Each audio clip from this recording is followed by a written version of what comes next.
E de uma aliança entre países, passamos agora para uma discussão muito maior sobre aquilo que mantém uma civilização unida. Recentemente, o secretário de Estado Marco Rubio defendeu uma ideia que tem ocupado um espaço cada vez maior na política externa americana. O Ocidente precisa acreditar novamente na própria sobrevivência. Rubio afirmou que os Estados Unidos não têm interesse em se transformar em zeladores educados de um declínio administrado do Ocidente. O vídeo voltou a viralizar nesta semana. A declaração resume uma visão segundo a qual preservar uma civilização exige muito mais do que administrar instituições, economias ou alianças militares. Exige também reconhecer que existe uma herança cultural, política e religiosa digna de ser transmitida. For we in America have no interest in being polite and orderly caretakers of the West's managed decline. We do not seek to separate, but to revitalize an old friendship and renew the greatest civilization in human history. What we want is a reinvigorated alliance that recognizes that what has ailed our societies is not just a set of bad policies, but a malaise of hopelessness and complacency.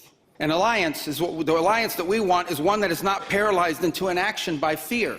Fear of climate change, fear of war, fear of technology. Instead, we want an alliance that boldly races into the future. E essa discussão sobre o que uma civilização considera digno de preservar nos leva a uma história que atravessou mais de 900 anos e que nos lembra de uma verdade que o Ocidente parece ter esquecido. Uma civilização só permanece de pé enquanto reconhece o valor da própria herança, preserva aquilo que considera sagrado e encontra coragem para defendê-lo. A narração é de Bernardo Kister.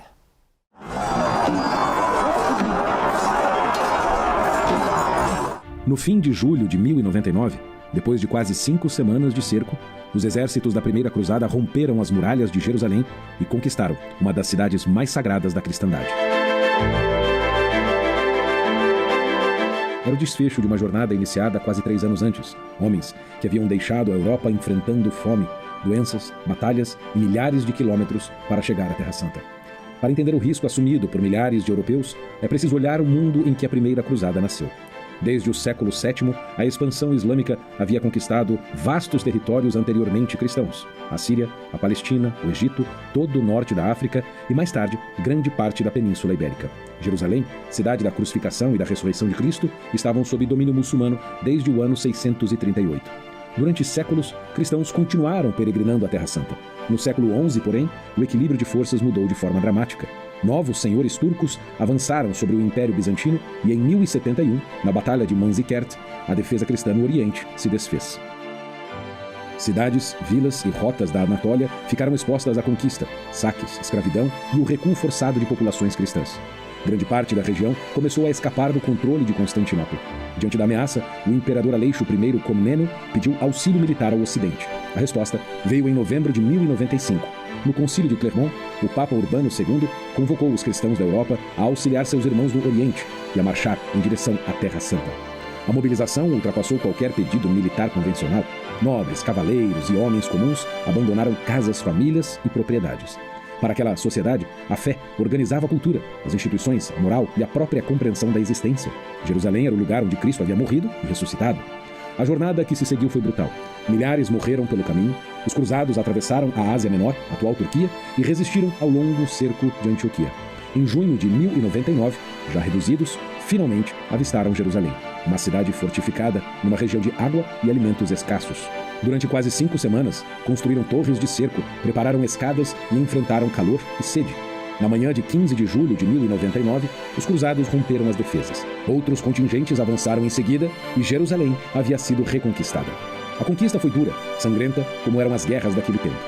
Houve, porém, outra cena daquele dia que revela o significado da jornada para os homens que haviam atravessado milhares de quilômetros até ali. Depois da batalha, cruzados seguiram até a Igreja do Santo Sepulcro, construída no local que a tradição cristã sempre identificou como o da crucificação, do sepultamento e da ressurreição de Jesus Cristo. Ali, se ajoelharam e rezaram. Homens que acabavam de sair de uma batalha brutal ajoelharam-se diante do túmulo de Cristo.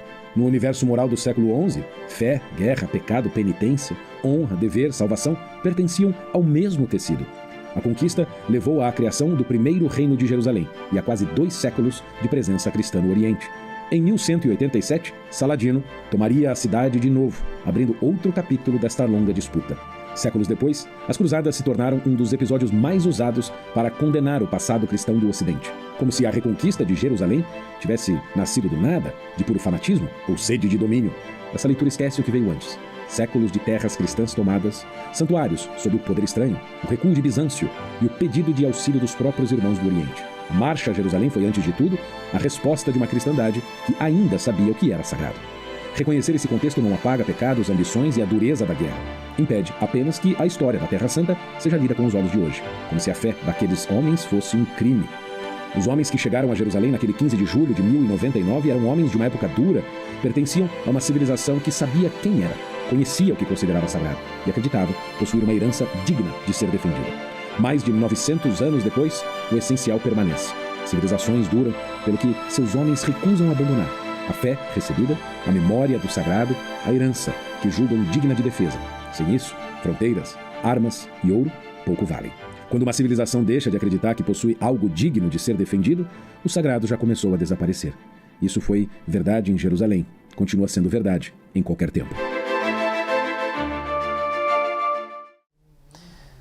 Bom, então vamos já passar para ele, sem delongas, Bernardo, o quanto essa lição, 900 anos depois, ainda ajuda a compreender o Ocidente de hoje?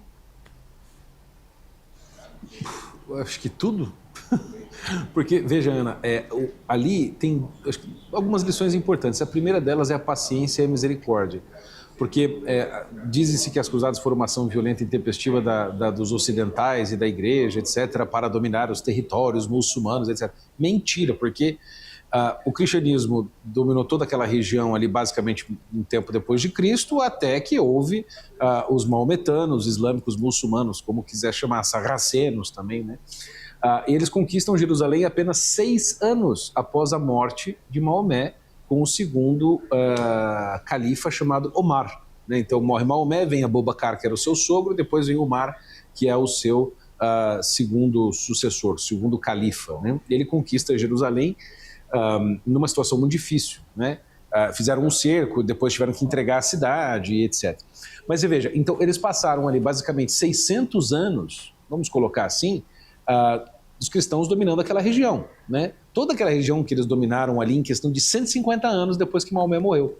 Então o cristianismo leva quase 600 anos para dominar tudo aquilo, através da pregação, já diria Santo Tomás, através do martírio e através do testemunho de vida. Foram esses 3 meios. A igreja nunca se expandiu por guerras, jamais. Então você tem 600 anos de paz do cristianismo vivendo em toda aquela região ali, e no mundo inteiro, né? Depois, em questão de anos que o islamismo começa depois da morte de Maomé, vamos dizer assim, ele se expande com grande ferocidade, eles conquistam em menos de 150 anos, 120 anos, o sul da Europa, o norte inteiro da África, invadem Roma, né? Tem o famoso saque de Roma que eles fizeram também, invadem a Sicília, o Chipre, Malta, acho que não conseguiram, mas depois o Oriente Médio inteiro quase até o Irã. Não, passando do Irã, Paquistão, chegando quase até a Índia. Então eles conquistaram um território imenso em questão de 100 anos. Tudo pela força, pela violência, pelo comércio, pelos casamentos endogâmicos, etc. Então, de 638 até 1099, quando ocorre a Primeira Cruzada, eles partem, de fato, ali mais ou menos em junho, se não me falha a memória, para um pouco antes, na verdade, eles partem 3 anos antes, né, mas chegam lá em 1099, tem um cerco de 5 semanas. Né? Foi uma tolerância de mais de 400 anos. 400 anos tolerando aquilo. Aí, foi os primeiros alertas grandes dos imperadores orientais, por exemplo, do Comneno, que foi dito aqui na minha brilhante narração, ele faz um primeiro alerta em 1080. A igreja só vai fazer o concílio de Clermont em 1096, 16 anos depois, para convocar a cruzada. Então, é uma reação tardia. O Papa Urbano II, exatamente. Ou seja, é uma uma reação apenas de legítima defesa a uma violência terrível que foi feita com os cristãos por 450 anos, mais ou menos. Então, eles foram lá para devolver a terra aos cristãos, mas principalmente abrir acesso aos peregrinos que têm o direito de ir à Terra Santa, sejam cristãos ou sejam judeus, né? Então, é claro que a gente não pode negar que houve abusos, problemas, etc. e tal, como o saque de Jerusalém ou o saque de Constantinopla, são os dois grandes malfeitos, vamos dizer assim, mas nos 200 anos em que os cruzados dominaram aquela região e depois perderam também, no final, lá em 2000 aliás, no ano 1200 e pouquinho, foi 97 mais ou menos, eles simplesmente saíram derrotados e não continuaram, ou seja, não houve uma sanha, nunca mais, ninguém falou, vamos aqui conquistar, nunca mais se teve isso. Ou seja, foi uma reação pontual aos excessos e violência islâmica, e depois que a coisa não andou mais, ninguém teve aquela sanha de novo, porque também, principalmente 50, 60 anos depois do final da última cruzada, teve a peste negra, né, que dizimou aí 50% mais ou menos da Europa, ou 45% da Europa, e aí as pessoas não tinham soldado, não tinha força para de novo ter que enfrentar anos de viagem para combater os muçulmanos, né? Mas ela é uma lição, Ana, de força, paciência, determinação para proteger os outros. Porque tem um detalhe aqui que eu acho lindo dessa história.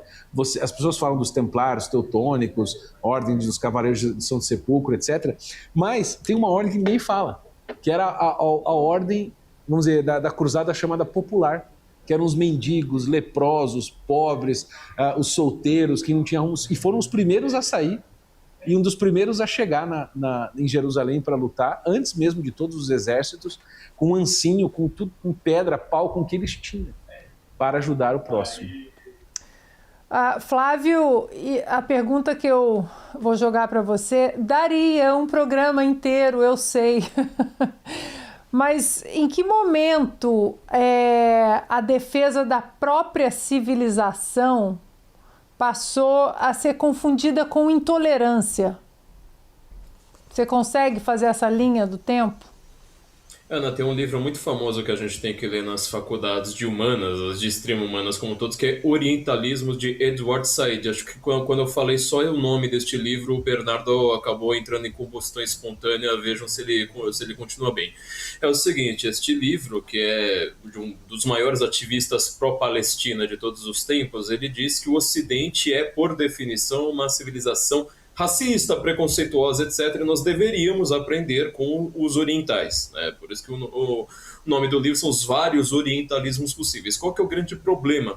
E ele pega, assim, honestamente, né, o fio da questão de uma maneira correta para chegar no pior resultado possível. O Ocidente é a única, repito, única civilização já inventada que discute a si própria. Ou seja, você tem discussão sobre forma de governo, qual que seria o melhor. A própria Bíblia, por exemplo, ela não deixa claro qual que é o governo cristão, qual que é o governo, inclusive, do Antigo Testamento. Tem hora que é monárquica, tem hora que é de juízes, tem hora que é, sei lá, eles estão fugindo. Tem reinados, né? Tem vários modelos ali possíveis. Sendo uma sociedade que ela se autoquestiona, o que acontece? Sociedades como a muçulmana, ela fala, então, vocês continuem se autoquestionando. Eu vou chegar aqui com os meus costumes, eu vou chegar agora com o meu modelo de ser, e você precisa ser tolerante. Vá perguntar agora para o senhor Edward Said se eu posso falar assim, olha, então vamos fazer o seguinte, ó, nós todos somos cristãos aqui, vamos escolher um país, sei lá, o território palestino, vamos escolher a Jordânia, vamos escolher o Irã, vamos escolher vários desses países por aí, dominar esses países pela imigração forçada, que é a Hégira, né? O primeiro dia do calendário islâmico é uma marca de imigração. Vamos agora dominar esses países, então agora vocês, ó, por favor, eu quero bacon liberado para todo mundo, nossas mulheres andam de biquíni na praia, quando tá calor, e aí faz muito calor também, os homens andam sem camisa, então pode esperando aí que nós vamos chegar sem camisa, com os nossos cachorros, obviamente, e vocês aí, ó, você já pode se preparar para comemorar Natal, marca aí Natal para cima e para baixo, Papai Noel, essas coisas todas. Será que aí pode? Não pode, né? Porque os tais dos orientalismos, eles não permitem esse autoquestionamento. Então, o que acontece? Você pega justamente a superioridade da civilização ocidental e começa a dizer, e as cruzadas foram ruins. Gente, você só usa biquíni na praia por causa das cruzadas. Se não fosse as cruzadas, seria para a praia de hijab. entendeu? Seria pra praia ali com medo de ser estuprada. Foram as cruzadas que deixaram que as mulheres tivessem direitos, os tais direitos ocidentais. Então, quando a gente olha para o nosso passado, entendendo, como brilhantemente explicou Bernardo, que isso aí foi uma reação a uma dominação, aí é que nós precisamos entender. E aí fica também um recado para o século XXI, né? Será que a gente tem que realmente ficar tolerando todas essas culturas, né? Falar, não posso, sei lá, fazer uma remigração, eu tenho que aceitar todo mundo, sendo que eles não aceitam nós mesmos, nos nossos países, com os nossos costumes. Fica o recado para o século XXI. Onde na internet, na TV, que você veria esse tipo de conteúdo? Ivan, tratamos tanto aqui, né, dessas invasões bárbaras e falamos principalmente do que acontece no Reino Unido, na Irlanda, falamos da Irlanda do Norte aqui também nas últimas semanas. Suas considerações sobre essa nossa pauta? Eliana, se nessa Europa de 2026 tem um evento histórico que é justamente criticado pela esquerda, enfim, por essas forças, são as cruzadas. Eu adorei aí a definição que o Flávio Mogesen fez. Se essas pessoas hoje podem criticar as cruzadas, é justamente por conta das cruzadas. As cruzadas deram os direitos a essas pessoas de poderem criticar a própria cruzada, não é? Vai criticar no mundo islâmico, como diz o Flávio aqui, a Régida, né? Então é impressionante como que a gente vê, inclusive em universidades, enfim, se você for falar de uma cruzada, você já é considerado um extremista, aquela coisa toda. Agora, na cultura britânica, mais especificamente, as cruzadas em geral, não é? Elas ainda têm uma presença muito forte, né? A própria questão do Ricardo, Coração de Leão, enfim... volta e meia aqui, ainda a gente vê obras cinematográficas, até mesmo de televisão, a respeito das cruzadas. Só que o que está acontecendo agora é que a gente está vendo essa invasão acontecer de novo e ninguém vê como que a gente pode ser salvo, porque no sentido que convocar uma outra cruzada agora, nesse momento, se os países sequer se recusaram a enviar 2 caças para ajudar os Estados Unidos na guerra do Irã, ou no caso da Espanha, a cristã Espanha, com o governo Pedro Sánchez, não permitiu que os Estados Unidos utilizassem apenas as bases, não é nem necessário os caças espanhóis, não é? Então, infelizmente, o Islã vem avançando nessa invasão por conta que tem alguém aqui do lado de cá, não é, Ana, abrindo o portão. A gente teve também recentemente essa questão lá em Ceuta, na Espanha, naquele escravo espanhol no Marrocos, que, ao contrário do que a mídia vem dizendo, a situação ali está longe de se normalizar, e a gente vê um conflito interno dentro da Europa, como reagir, como não reagir, enquanto isso a invasão vai acontecendo.